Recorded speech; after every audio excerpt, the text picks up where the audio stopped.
بدأت حكومتي ببرنامج حكومي. My government started a government-run program that was proposed to Parliament and put to a vote after the ministerial cabinet presented it. This was according to the constitutional measures. Part of the ministerial program was ending the coalition's mission after the justifications for its presence had ended. Today, Iraq in 2024 is not the same as Iraq of 2014.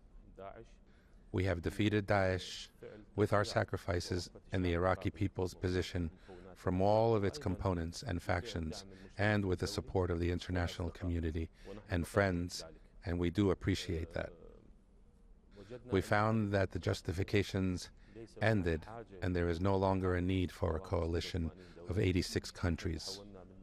We moved from a period of wars to a period of stability. Daesh doesn't pose a threat to the state.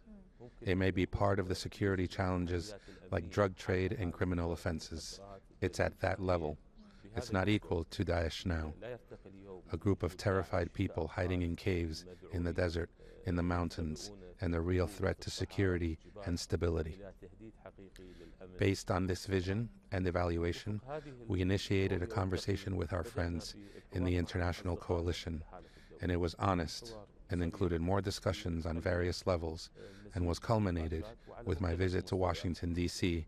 and talking to President Biden. We formed a joint committee in August of 2023 between military commanders to start the conversation, and in fact, the committee reached an understanding to arrange for that withdrawal. It was hoped that the conclusion would be announced, but out of our keenness not to mix things or create a misunderstanding about the end of the coalition's mission, the desire was to postpone the announcement, and we hope to announce it soon. And we will take part in an international conference for the coalition against Daesh or terrorism, and Iraq is a genuine member that lead the ranks to face terrorism. Ending the coalition's mission, and this is an important point, does not mean a breakdown between Iraq and the coalition countries, including the United States.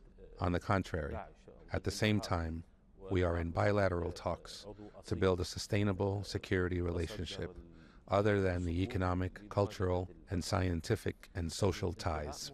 You say that ISIS is less of a threat, and yet on Friday, CENTCOM announced that a raid was conducted in western Iraq. U.S. military, alongside Iraqi security officials, killed some senior ISIS commanders. That tells me that the ISIS threat is still there. No.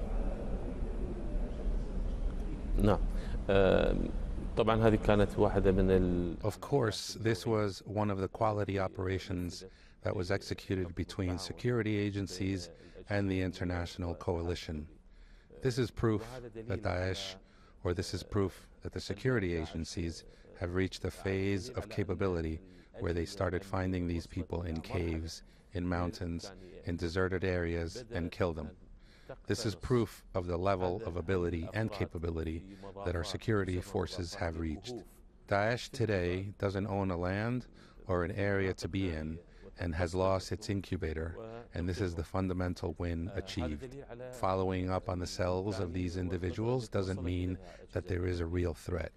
When we used to talk about Daesh, Daesh used to hold areas, villages, and cities.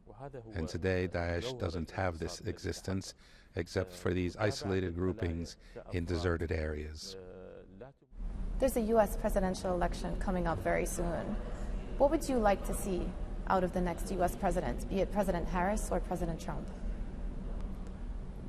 بالتأكيد نحن نحترم خيارات الشعب الأمريكي. Of course, we respect the choice of the American people according to the democratic process. We will deal with any administration that gains confidence.